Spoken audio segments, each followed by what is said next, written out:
Hey guys, welcome to Anime Talks. This is Quasar, and today we're gonna discuss how Vinland Saga is being considered as the next AOT Attack on Titan, or this might shock you, the next Game of Thrones. Well, let's start with a bit of background on Vinland Saga. Basically, it's a revenge story about a child named Thorfinn who seeks to avenge his father Thor's death by killing Askeladd, his father killer. But he can't use any trickery like killing him in his sleep or poisoning his food, cause it will be a dishonor to his father's legacy. He can only kill him in a straight duel, and the only way for him to convince Askeladd for a duel is by joining a group of Vikings and carrying out his order. If Thorfinn does a good job, he would be rewarded with a duel. The series draws a lot of resemblance to AOT and GOT. The story revolves around a common theme of war and freedom. It takes place in 11th century Europe at the time of the Viking invasion of England. In GOT, the main theme revolves around power and how it affects different characters. It shows what people are willing to do to earn it. You can see this concept repeat in Vinland Saga as the war between England and Denmark.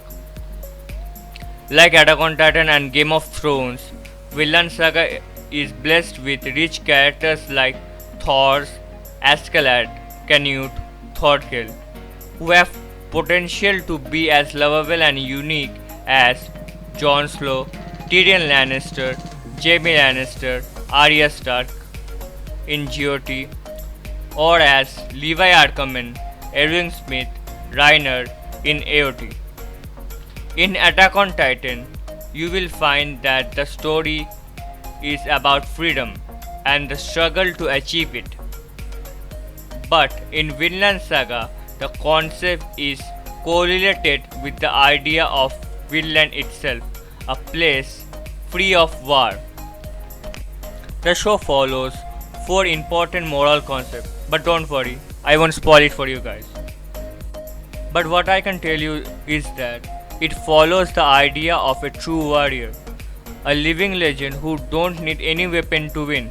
Rather, it's emphasized that a true warrior can win against any situation without resorting to violence.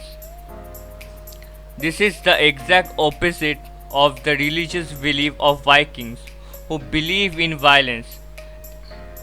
According to them, their afterlife is connected to the opponents they defeat on the battlefield. The anime is done by Wit Studio, which means the animation quality is excellent.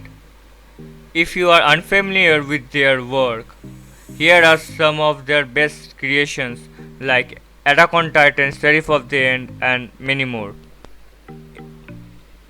The anime is directed by Shoya Yabuta, one of the best in the anime industry.